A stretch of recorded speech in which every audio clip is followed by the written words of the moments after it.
Hey everyone, I'm Joe and I'm an IT specialist here at Nagios. And in today's video, I'll be going over all things related to Nagios Mod-Gearman, whether it's the technical process of how it works or how to use it in Nagios XI itself.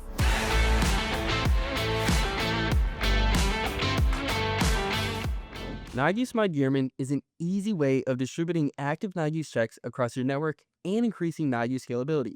Let's dive right into today's video. Nagios Mod-Gearman is an extremely powerful tool. In the first portion of this video, I will be going over the technical process of how it works. I here have a diagram displaying the process behind it. Starting at the top, Nagios Mod-Gearman sits on your Nagios XI server and then sends checks into a queue, which is the Gearman queue service that runs in Nagios XI. This queue separates tasks into host checks and service checks. The host checks make sure the server is up, and the service checks make sure the service is running properly. These checks sit in the queue until a worker server, for example, a CentOS 9 virtual machine, picks them up. The Gearman worker on each worker server grabs the checks, runs them, and sends the checks back through Nagios through the queue. This setup helps Nagios run faster by letting other machines do the work, but still getting all the required data. If you think about it, Gearman is the middleman. It queues the job and connects Nagios to the workers. Let's now head over to Nagios XI and run through the interface and how everything works. The first step we need to do is enable Nagios Mod-Gearman. If we head into the admin page on the left side, then under the System Config drop-down menu, we can click on System Settings. From here, on the top right side, we want to click on Nagios Mod-Gearman. If this is already checked, you have Nagios Mod-Gearman enabled. If the box is unchecked like so, you do not have it enabled.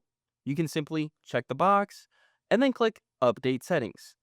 If you do not click Update Settings, Nagios Mod-Gearman will not be enabled. We now can click on the gear icon,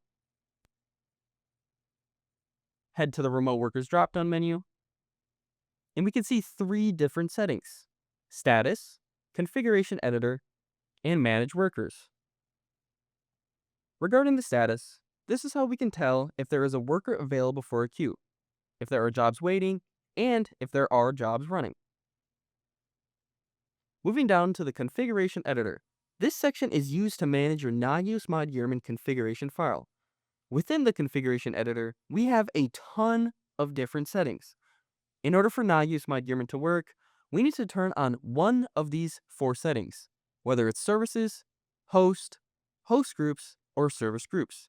For today's demo, I will be turning on services and host. If all of these are off, service checks will not run and Nagios Mod-Gearman will not work either. Moving down to the server settings, we can leave this default as this is your Nagios XI server. The duplicate server portion is for when you have another XI that can be a failsafe for when checks can't be sent to the main XI server. Moving on to the encryption settings as well as logging and debugging, please refer to the documentation that we provide regarding Nagios Mod-Gearman for more in-depth information regarding both of these. If you scroll down more, we have local settings. These local settings are great for if you have host groups or service groups that you do not want to be executed by Nagios Mod-Gearman. We then have orphan settings. You are more than welcome to configure these how you like. I'm going to leave them default. Lastly, we have some additional settings. I will also be leaving these default just for demo purposes. If you changed any settings in here, please click Submit. Now we can move on to the Manage Workers portion on the left side. Whether it's syncing, deploying, or managing the configurations of your remote workers, this is where you want to be. If you click on the Add Worker on the top right side, we can add a worker. Starting off with the identifier, this is the name that it will populate in Nagios XI. I will be naming mine Test NMG for Nagios Mod-Gearman. Next, we have the host name or IP address. This will be the IP address of the target worker host. Down below is the SSH username and the SSH password from the worker. The user you are adding must be a root or a root equivalent account.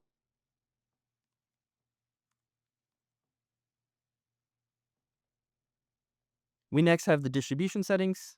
Again, at least one of the 4 of these need to be checked in order for the checks to be sent back and forth.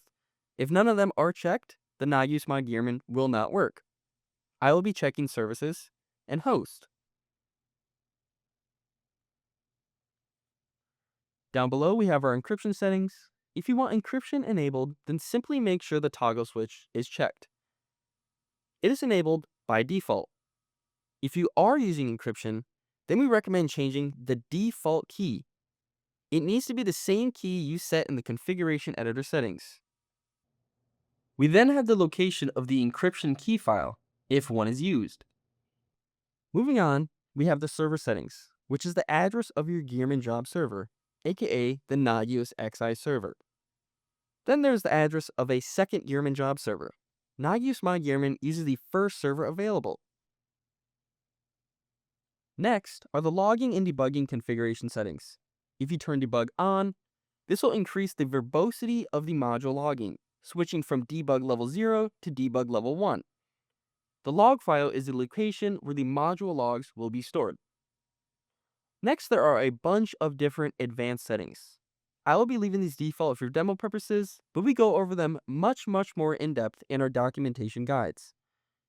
Now we can scroll down and click submit. As we can tell, we have our worker here with our identifier, our host name or IP address, our deploy status, sync status, and a few different actions. In order for the configurations to stick on our remote workers, we first have to click deploy worker, let this deploy status turn into deployed. After the deploy status says deployed, we now can click sync. We can wait for the sync status to say synced.